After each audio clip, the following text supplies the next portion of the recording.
There's this crazy story in the Old Testament about these three guys, Shadrach, Meshach, and Abednego. And they were kidnapped from their country during a war and taken as prisoners to their enemy's land, which was Babylon. And they were told that they could no longer believe in their God, but instead they had to worship the Babylonians' gods and idols. And they refused. And because of their defiance, their punishment was death. They were about to be thrown into a fire to be burned alive, and their final words were this: that if we are thrown into the blazing furnace, the God we serve is able to deliver us from it, and he will deliver us from your majesty's hand. But even if he does not, we want you to know, your majesty, that we will not serve your gods or worship the image of gold that you've set up. And since they refused to bow down, they were tied up and thrown into the fire. And the fire was so hot that the soldiers that threw them in were burned and they died. Yet, as the king watched, he saw 4 men walking around in the fire and not being burned. And he couldn't figure out who the 4th guy was, but he said it looked like a son of the gods. And so he ran down and called for the 3 men to come out of the fire, and they walked out unharmed. And the king was shocked, and he said, "No other God can save in this way." See, I love the faith of these 3 guys. It's such a cool story because the ending is so good. But the part that is the most surprising for me is not their courage to stand up against a powerful king and risk their lives.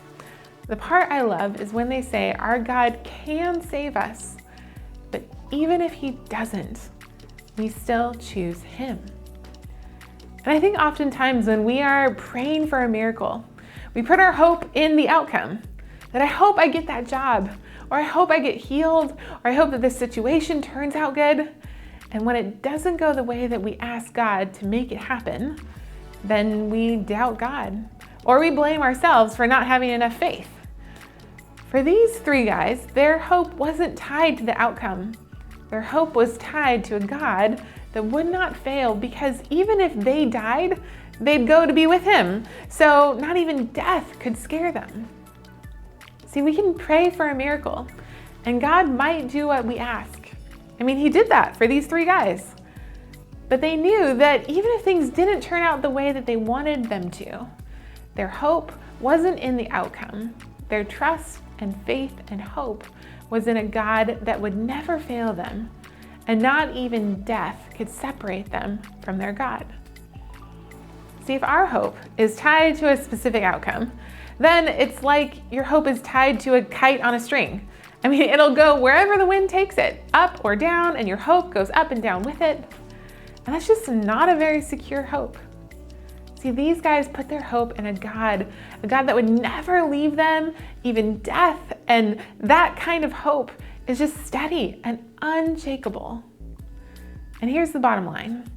Regardless of what we face in life, the one thing we can know for sure is that we will have a God that stands with us in the fire and will rescue us so that we can come out the other side, and not even death can separate us from his love.